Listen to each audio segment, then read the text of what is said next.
প্রবাসী জীবন সুখের নয়, মাঝে মাটির কবর। স্বার্থ ছাড়া কেউ কোনোদিন লয় না একবার খবর।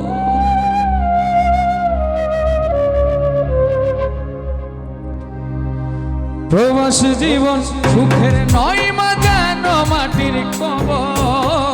স্বার্থ ছাড়া কেউ কোনোদিন লয় না একবার খবর। প্রবাসী জীবন সুখের নয়, মাঝে মাটির কবর। স্বার্থ ছাড়া কেউ কোনোদিন লয় না একবার খবর।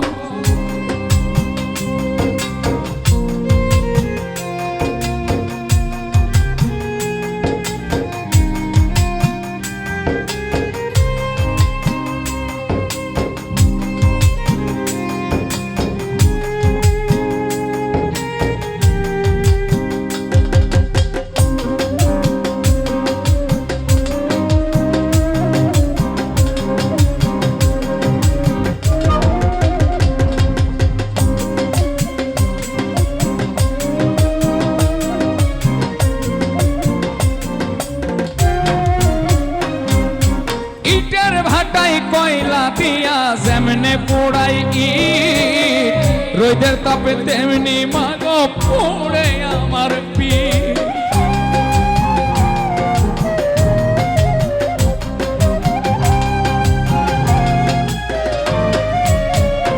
ও ইটের ভাটাই কয়লা দিয়া যেমনে পোড়াই ইট, রোদের তাপে তেমনি মাগো পোড়ে আমার পিঠ।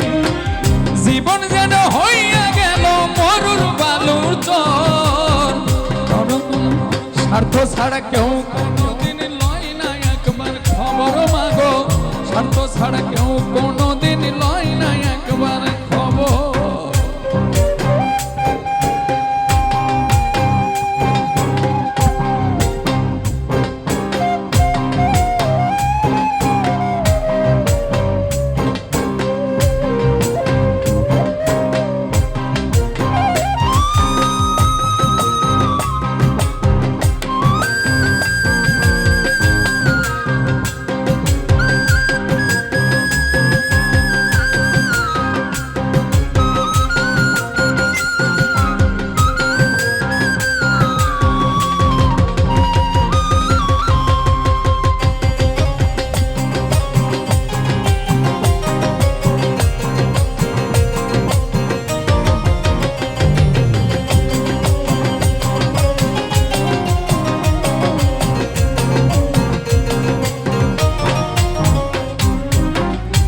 আসলে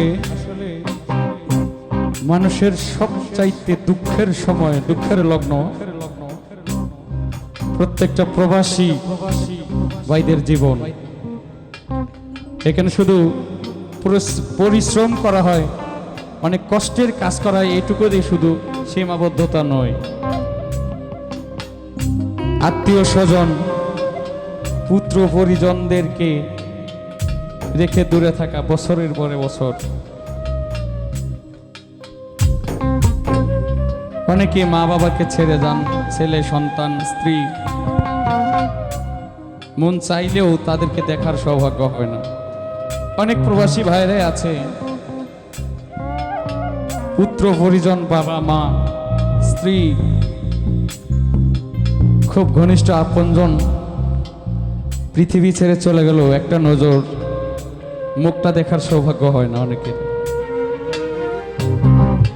মাসের শেষে যখন কাজের বেতন পাওয়া হয়, খুব করে ইচ্ছা করে এই টাকাগুলো নিয়ে যদি আমি দেশে যেতে পারতাম। আসলে ইচ্ছা করলেও আর কোনো কিছুই করার থাকে না। তাই এখানে বলা হয়েছে,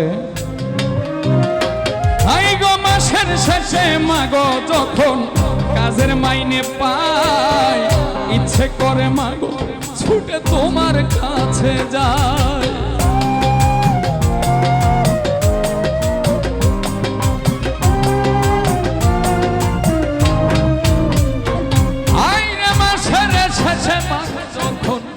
কাজের মাইনে পাই, ইচ্ছে করে ছুটে মাগো তোমার কাছে যায়। তুমি ছাড়া মাগো যেন সবাই স্বার্থপর, স্বার্থ ছাড়া মাগো, স্বার্থ ছাড়া কেউ কোনোদিন লয় না একবার খবর মাগো, স্বার্থ ছাড়া কেউ কোনোদিন লয় না একবার খবর।